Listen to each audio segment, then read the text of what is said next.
Hello guys, कैसे हैं। मैं मुन्ना कुमार। आशा करता हूं कि आप अच्छे होंगे।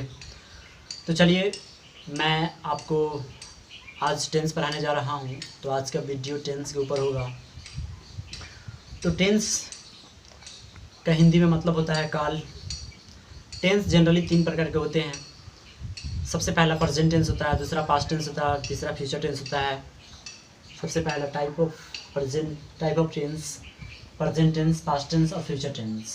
प्रेजेंट टेंस की बात करें, प्रेजेंट टेंस की यदि बात करें तो प्रेजेंट टेंस 4 प्रकार के होते हैं। कितने प्रकार के होते हैं जनाब? 4 प्रकार के। प्रेजेंट टेंस की बात करें तो प्रेजेंट टेंस 4 प्रकार के होते हैं। सबसे पहला नाम की बात करें तो सिंपल प्रेजेंट टेंस। 2 नंबर में आए तो प्रेजेंट कंटिन्यूअस टेंस। 3rd में आए तो प्रेजेंट परफेक्ट टेंस। और 4th में आए तो प्रेजेंट परफेक्ट कंटिन्यूअस टेंस होंगे। तो चलिए हम जानते हैं अब सिंपल प्रेजेंट टेंस के बारे में। सिंपल प्रेजेंट टेंस क्या होते हैं, क्या और टेंस कहते किसे हैं, तो चलिए सीखते हैं सिंपल प्रेजेंट टेंस में। तो आपने जाना प्रेजेंट टेंस कितने प्रकार के होते हैं। तो प्रेजेंट टेंस एक्चुअली 4 प्रकार के होते हैं। और सबसे पहला सिंपल प्रेजेंट टेंस आता है। Number 1 is the first number of simple present tense. तो सिंपल प्रेजेंट टेंस को कैसे पहचानते हैं कि ये सिंपल प्रेजेंट टेंस के सेंटेंस है। तो क्रिया आप समझते होंगे, जैसे कि खेलना पढ़ना। क्रिया मीन्स खेलना पढ़ना, जाना रोना धोना मुस्कुराना, एनीथिंग, कुछ भी करना इसी। तो ऐसे जो भी वर्ड्स होते हैं सारे के सारे क्रिया होते हैं, जैसे कि बताते हैं। और इन क्रिया का अंत यदि ताह तीह से हो तो ऐसे अनुवाद, ऐसे ट्रांसलेशन को हम सिंपल प्रेजेंट टेंस में बनाते हैं। और उसके लिए स्ट्रक्चर होते हैं। सबसे पहले सब्जेक्ट का प्रयोग करते हैं, उसके बाद V1 या V5 का प्रयोग करते हैं। ये तो सब्जेक्ट के ऊपर डिपेंड करते हैं। V1 और V5 डिपेंड ऑन सब्जेक्ट के ऊपर निर्भर करते हैं। उसके बाद ऑब्जेक्ट का प्रयोग करते हैं। और अब हम जानते हैं सब्जेक्ट कहाँ होते हैं, माफ़ कीजिएगा, V1 का प्रयोग कब करते हैं और V5 का प्रयोग कब करते हैं। तो चलिए समझते हैं V1। तो I V U दे, यदि आपकी सब्जेक्ट I V U दे तथा and more than one name. जी हाँ, बिल्कुल सही समझा आपने।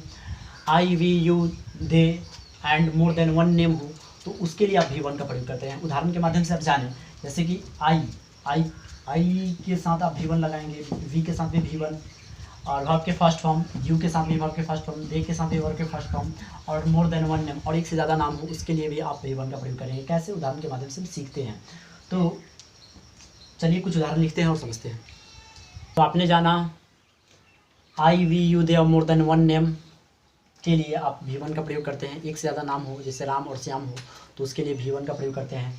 देखिए, जैसे वर्ब, जैसे खेलना पढ़ना, जाना रोना धोना मुस्कुराना, ये सारे के सारे क्रिया। जैसे गो एक वर्ब ले लेते हैं, और इस गो है, इन आई के लिए भी प्रयोग होंगे, बी के लिए भी प्रयोग होंगे, यू के लिए और दे के लिए, और एक से ज़्यादा नाम के लिए भी प्रयोग होंगे। ये सभी के लिए वर्ब के फर्स्ट फॉर्म, जैसे गो, जैसे, और इसका एंडिंग होगा ताते से। जैसे मैं जाता हूँ आई गो, हम लोग जाते हैं वी गो, तुम जाते हो यू गो, वे लोग जाते हैं दे गो, और एक से ज़्यादा नाम हो, जैसे राम और श्याम जाते हैं तो Ram and Shyam go.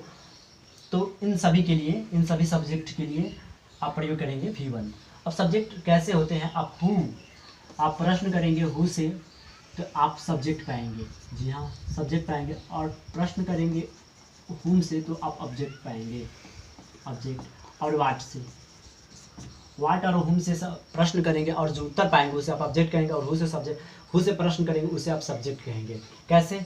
Direct हम सेंटेंस पढ़ते हैं। तुम आम खाते हो, तुम आम खाते हो। दूसरा सेंटेंस, पहला है मैं इस काम को करता हूँ। सबसे पहले आप सेंटेंस पढ़ ले। तो मैं इस काम को करता हूँ, एक काम हो रहा है करने की। कौन करता है काम? मैं करता हूँ। तो मैं सब्जेक्ट हो गया, करना वर्ब हो गया। क्या करते हैं? तो इस काम को, तो इस काम आपका ऑब्जेक्ट हो गया। जी हाँ, आपने सही समझा। तो इसकी ट्रांसलेशन कर लेते हैं। तो थोड़ा सा प्लेस की कमी है, मैं यहाँ कर लेता हूँ। सबसे पहले सब्जेक्ट, स्ट्रक्चर में मैंने लिख दिया। सबसे पहले सब्जेक्ट, ये सब्जेक्ट हो गया आपका मैं, और यहाँ लिख देते हैं आई। और डू मीन्स करना, आई डू मतलब मैं करता हूँ, यू डू मीन्स आप करते हैं, वी डू मीन्स हम लोग करते हैं। तो आई डू मतलब मैं करता हूँ, क्या करता हूँ? इस काम को। तो this work, I do this work, मैं इस काम को करता हूँ।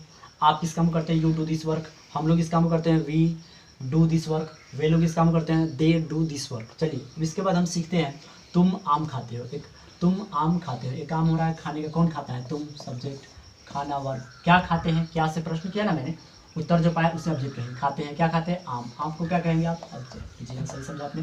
तो यू, ठीक है, यू लिख लिया आप, उसके बाद लिख लेंगे ईट, इट, यू इट, आप खाते हो क्या खाते हो, मैंगो, मैंगो, मैंगो। आप नाउन के पहले आर्टिकल लगाना पड़ेगा, article is applied before noun, आप नाउन के, ये नाउन है, आम नाउन है, मैंगो नाउन है, इसके पहले आर्टिकल लगाना पड़ेगा। वे लोग तुम्हारी प्रतीक्षा करते हैं, एक काम हो रहा है प्रतीक्षा करने के, कौन करते हैं प्रतीक्षा, तो वे लोग, तो ये सब्जेक्ट हो गया, प्रतीक्षा करना हुआ वर्ब हो गया, किसकी प्रतीक्षा करते हैं, किसे लाके प्रश्न किया आप कीजिएगा, उसे अब उसके रिप्लाई को आप ऑब्जेक्ट कहेंगे, तुम्हारी, तो ये ऑब्जेक्ट हो गया आपकी। अब देखिए वे लोग इंग्लिश में बोलेंगे दे, इंतजार करना इंग्लिश में बोलते हैं wait, WAIT wait, they wait, वे लोग इंतजार करते किसके, तो फॉर लगाएंगे यहाँ, for you, they wait for you, वे लोग तुम्हारी इंतजार करते हैं। तो अब एक आपने आई को समझ लिया, वी को समझ लिया, यू को समझ लिया, दे को समझ लिया, और एक से ज़्यादा नाम को समझ लेते हैं, जैसे कि अंजलि और सीता मेरी प्रतीक्षा करती है, तो लिख लेंगे यहाँ, ये तो सेम ही रहेगा, अंजलि यहाँ लिख लेंगे, अंजलि और मेरी, Anjali and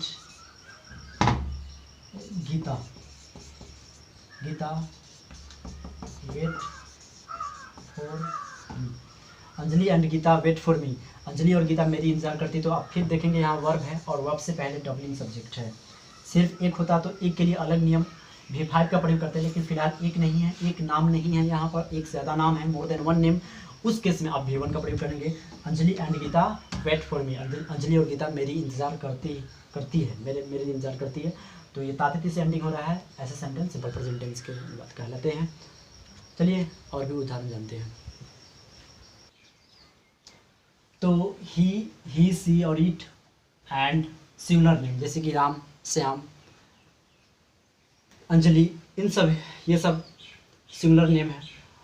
V5 it means, इसका मतलब है एस और S is used in the verb, यानी वर्ब में एस और एस जो प्रयोग किए जाते हैं, इस्तेमाल किए जाते हैं, उसी को तो फिर उसी को तो V5 कहते हैं। जैसे बताते हैं, यदि ही होगा, जैसे एक वर्ब लेते हैं गो, यदि इसमें से कोई भी सब्जेक्ट यदि पाए गए तो आप V5 का प्रयोग करेंगे, जैसे कि ले लेते हैं ही, तो ही के लिए आप यस ऐड करेंगे, तो ही गोज मीन्स वह जाता है, ही होगा तो भी यस ऐड करेंगे, सी होगा तो भी यस ऐड करेंगे वर्ड में, इट होगा तो भी वर्ड में यस या यस का प्रयोग करेंगे, जैसे कि मैंने यहाँ पे इट मीन्स मतलब इसका मतलब है।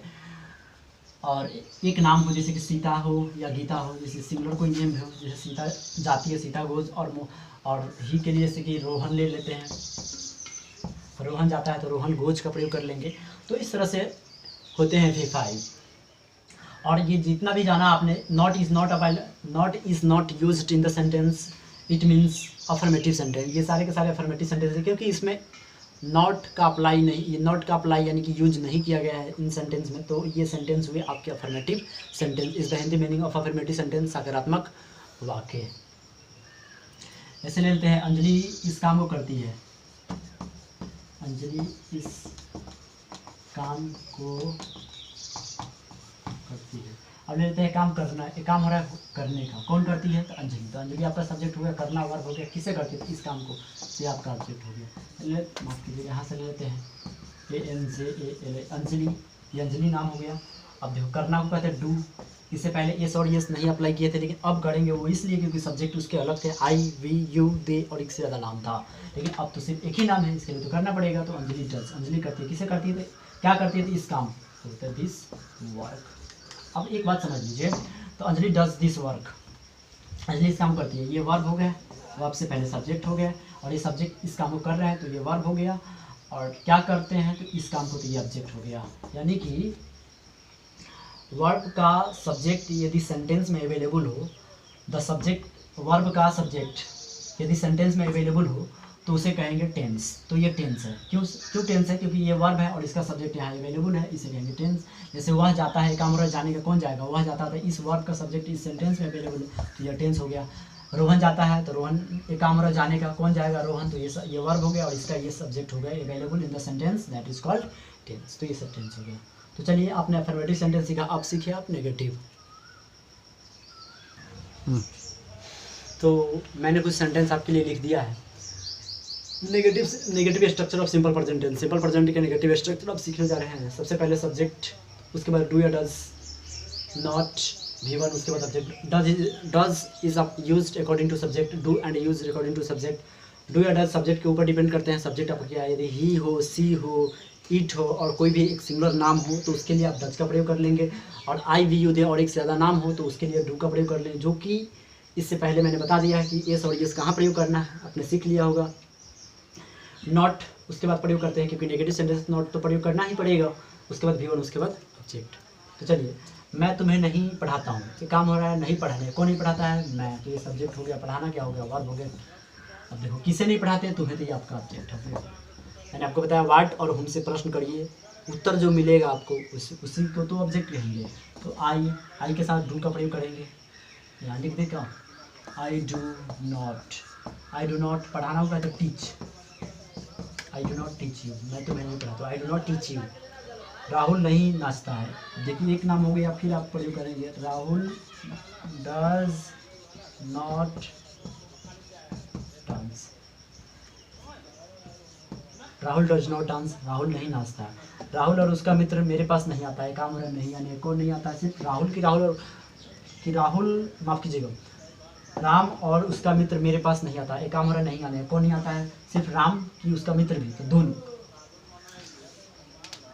ये आपका सब्जेक्ट हो गया, ये आपका वर्ब हो गया। कौन नहीं आता, मेरे पास नहीं आता, किसके पास, तो मेरे पास, ये आपका ऑब्जेक्ट।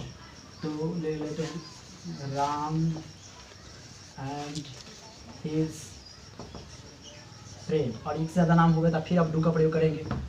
जो यदि एक नाम होता, राम होता तो डज का प्रयोग करते, या उसका मित्र होता तो भी आप डज का प्रयोग कर लेते, लेकिन दोनों के लिए आप डू का प्रयोग करेंगे। तो Ram and his friend do not, आना कहते कम, क्या कहते हैं जनाब, कम किसके पास, तो मेरे पास तक टू मी। ये हो गया Ram and his friend do not come to me, Ram और उसका मित्र मेरे पास नहीं आता है, जाते हैं।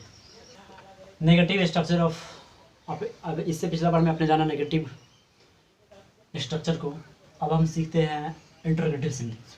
इंट्रोगेटिव सेंटेंस के स्ट्रक्चर को सीखते हैं। तो सबसे पहले ये इंट्रोगेटिव सेंटेंस में यस क्वेश्चन पढ़ने होते हैं, तो आप कुछ नहीं करना है। इसके स्ट्रक्चर के लिए डू डज को सबसे पहले कर लेना है, डू डज को सबसे पहले कर लेना है। उसके बाद 2 नंबर में सब्जेक्ट को कर लेना है। उसके बाद जो बात बाकी है वो एडजेक्टिव रहेगा। उसके बाद बाकी जो रहेगा वो एडजेक्टिव जैसे का तैसे रहेगा। तो चलिए हम इसके स्ट्रक्चर में लिख लेते हैं। सबसे पहले क्या है, डू डज, तो डू डज लिख लेते हैं सबसे पहले।